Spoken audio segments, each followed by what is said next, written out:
Olá, meu nome é Sodré Neto e eu vim falar aqui sobre criacionismo, sobre a teoria geológica, biológica, genética do criacionismo e quais são alguns argumentos que a gente pode apresentar para convencer as pessoas que não acreditam no criacionismo, tá bom? Vou apresentar alguns argumentos aqui e você avalia se você acha interessante aprofundar nesse assunto ou não. E eu preparei um quadro para a gente ir desenhando e conversando para você entender mais o que a gente quer dizer. Vamos lá? Aqui temos a Terra, o planeta Terra. Então você pode observar, né, que o planeta Terra, aqui é a América Central, América do Sul, tudo mal desenhado, vocês me desculpem, na Europa. O planeta Terra, ele revela que ele foi criado, foi planejado. Por quê? Porque no meio de trilhões de outros planetas que a Hubble, os telescópios já identificaram, o planeta Terra ele é muito diferente de outros, né? Inclusive teve um cientista que repetia isso muito lá na NASA, trabalhou na NASA há 14 anos, vou colocar o link dele aqui abaixo, ele foi até mandado embora da NASA porque a academia hoje está dominada por pessoas ateias sem religião. Mas a Terra é diferente de todos, inclusive você vai ver um monte de pesquisa aí tentando achar vida em outro planeta, procura daqui e dali e nem encontra, você encontra só na Terra, pelo menos até hoje, a pesquisa científica aponta. Pode ser que exista, Deus tenha criado outros planetas, com o grau de ordem que o planeta Terra tem, com as diferenças que ele tem. Mas, até que a gente conheça dos trilhões de planetas que já foram verificados, só a Terra tem essas características próprias para poder abrigar a vida. E a Terra, ela era muito melhor do que ela é hoje, né? Prova disso são os fósseis. Por quê? Que os fósseis provam que a Terra era melhor do que é hoje. Porque você vai ver o padrão do tamanho corporal dos fósseis e vai verificar que eles eram gigantes, né? Existem alguns animais gigantes que sobreviveram até hoje, igual a baleia. Mas, em geral, você tem, por exemplo, uma preguiça gigante de 6 metros, uma libélula de 2 metros, e você vai ter jacarés gigantes, tubarões gigantes. O mundo fóssil a megafauna chamada, né? É gigantona. Para haver coisas gigantes, você tem que ter condições mais apropriadas para a vida, ou seja, mostrando que esse planeta era ainda mais organizado do que é hoje. O que aconteceu com o planeta Terra? Aconteceu com o planeta Terra algum acidente catastrófico. Você vai ver, por exemplo, aqui no meio do Oceano Atlântico, você vai ver a fenda meso-oceânica. E você vai ver placas chamadas de placas tectônicas, né? E o mundo todo dividido nessas placas rachadas, mostrando que o planeta, antigamente, né, eles falam que o planeta não tinha essas rachaduras de placa, não havia existido a separação dos continentes, ou seja, o planeta era ainda mais organizado, como revela essas rachaduras que não existiam e os fósseis gigantes que demonstram que o planeta era mais bem organizado para a vida do que é hoje. Aí o que aconteceu? Aconteceu uma catástrofe gigante nesse planeta, o criacionismo ensina isso. E essa catástrofe envolveu muita água.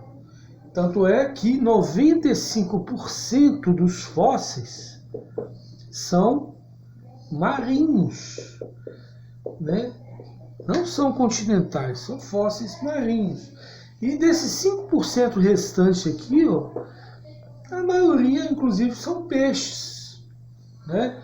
animais vertebrados continentais, você vai ter 0,0124% do registro fóssil.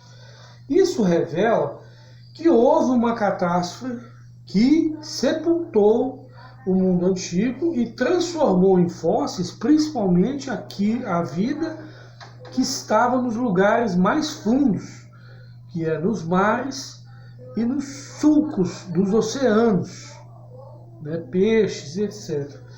Então, você tem um retrato de catástrofe na proporção fóssil. Né? Eu não queria tematizar isso aqui não, mas quando você vê as colunas geológicas, né, inclusive elas estão muitas vezes em plano paralelo, revelando idas e vindas de mares, trazendo e levando lamas, ou segregação e estratificação espontânea, você vai verificar que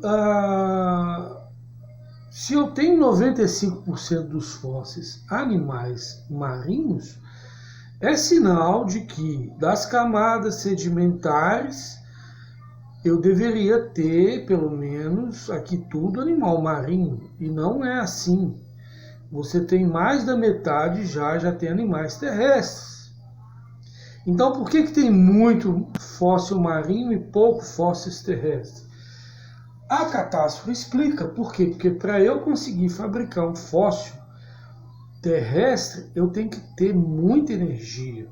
Ou seja, o mar tem que invadir os continentes diversas vezes com marés de lama para eu conseguir pegar um animal gigante e sepultar ele vivo, completo, para que eu transforme ele em fóssil. Porque se eu pegar, por exemplo, uma vaca e sepultar só um pedaço do corpo dela, em pouco tempo, anos, não tem mais nada ali, apodrece tudo, as bactérias.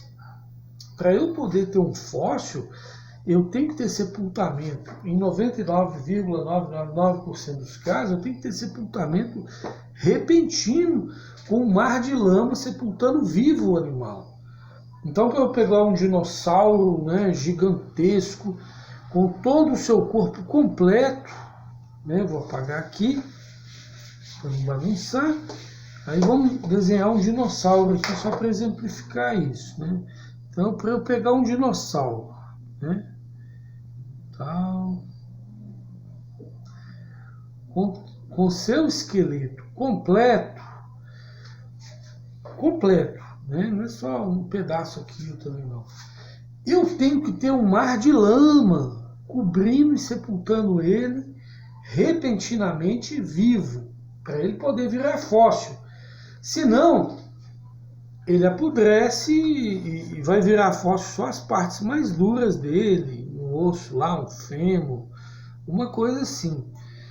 Então isso prova a necessidade de uma catástrofe no planeta, e isso vai harmonizar com o que a Bíblia diz, né? Com o que o cristianismo diz, que houve um sepultamento de todo o planeta Terra, né? E formou esses fósseis. Qual outra prova que o cristianismo apresenta para isso? Uma prova também é você começar a reparar que na Ásia, por exemplo, você tem o chinês, não tem lá o chinês de olho puxadinho? Tem o japonês também de olho puxadinho. Tem o coreano de olho puxadinho.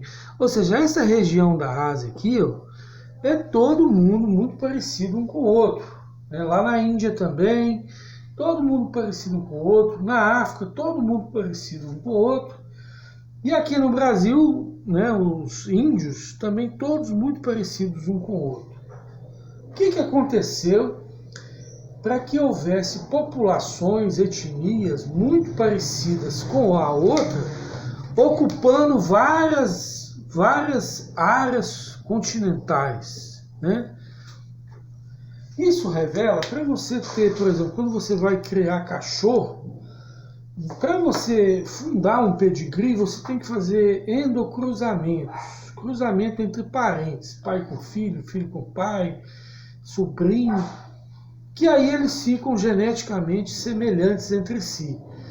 E para haver fundação de etnias humanas semelhantes entre si, igual o chinês, eu tenho que ter pouquíssimas famílias, ou uma família, onde o índice de endogamia, de estresse endogâmico, seja muito alto, para eu poder produzir uma etnia, todo mundo semelhante entre si. Tem até uma piadinha que fala qual que é, que tudo igual é um caminhão japonês, né? Porque é tudo mais ou menos semelhante entre si.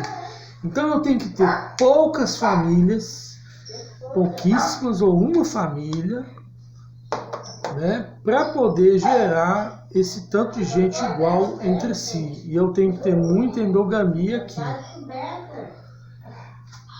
Bom, e como que isso prova o criacionismo? É porque você vai reparar que nesses locais onde nós temos biotipos semelhantes entre si, você tem fósseis de alogrupos diferentes. Então aqui, por exemplo, na China, você vai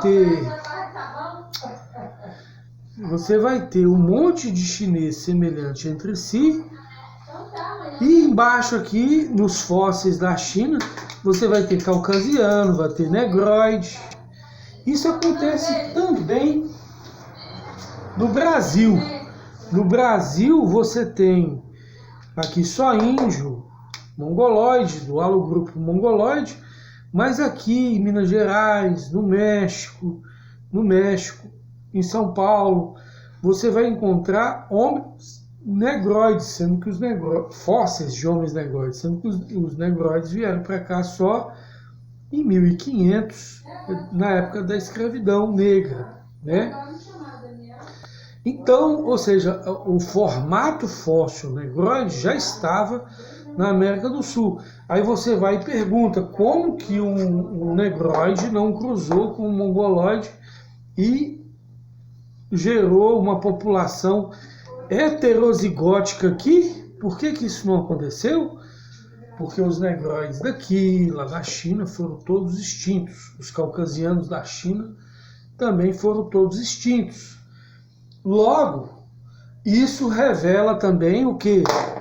Um dilúvio global que matou todas as populações ancestrais, e das poucas que sobreviveram, vieram as etnias de biotipos semelhantes que só se formam debaixo de muita endogamia, cruzamentos consanguíneos.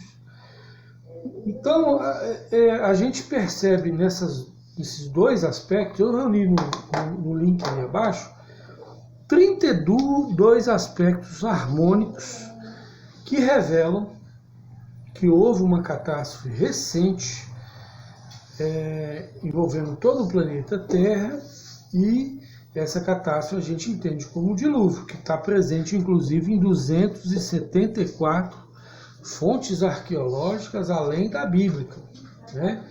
Você pega, por exemplo, a palavra navio em chinês, praticamente ela está contando a mesma história de Noé, né?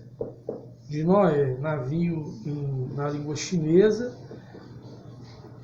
ela praticamente está contando a mesma história de Noé. E já tem trabalhos publicados na Science mostrando que a dinastia Shang ou Xia chinesa relata um grande dilúvio que tem uma semelhança nesse relato com o dilúvio também de Noé. E com esses argumentos a mais aqui que eu estou apresentando, tem muito mais para se falar sobre isso. A gente vai harmonizando a geologia, a arqueologia e a revelação teológica, né, bíblica, mostrando que todos eles estão falando de um mesmo acontecimento. E mais assuntos sobre esse assunto fica no próximo vídeo, a gente vai falando aí. Um grande abraço. Assina o canal aí.